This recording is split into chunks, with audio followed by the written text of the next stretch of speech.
A veure, el més sintèticament que puc. L'educació emocional és disposar de recursos, de vida, per treure el millor de nosaltres a través de les emocions. Fer que les emocions vagin a favor nostre perquè poden anar en contra nostra.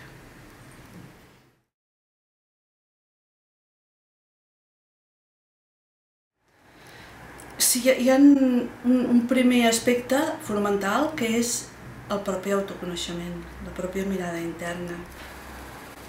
Si la persona no es coneix ella mateixa, si no se'n mira endins, no podrà treballar-se. O sigui, allò que no té existència no s'hi pot treballar. És a partir d'allò que coneixem de nosaltres mateixos que ens ho podrem transformar i podrem treballar-ho. Per tant, és el primer pas, és l'autoconeixement. És la capacitat de tenir una mirada endins. Que amb aquest món esbojarrat en el que estem posats, sembla que no hi hagi temps per això.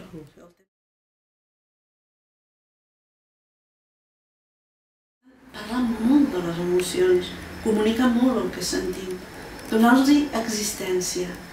En el moment en què podem parlar de les emocions, podem posar nom al que sentim, estem fent vies neurals entre el cervell pensant i el cervell emocional. I quantes més vegades en parlem, més fortes són aquestes connexions.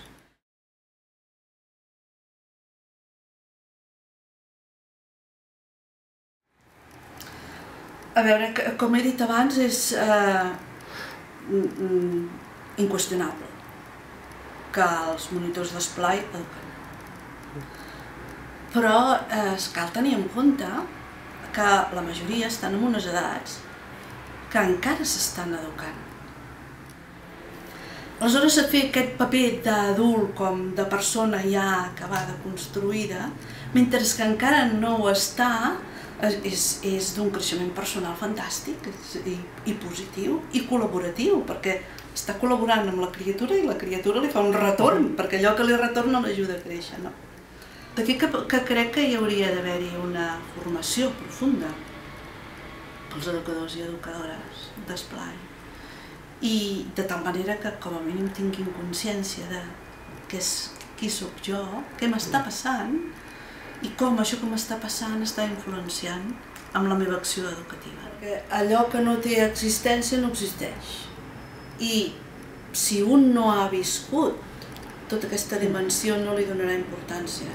I fins que els estaments, els grans estaments educatius, els que ens venen donats per dalt, no hagin tingut aquestes vivències o no se n'hagin adonat de la gran importància que té la capacitat de regular les emocions, no els donaran la importància que tenen.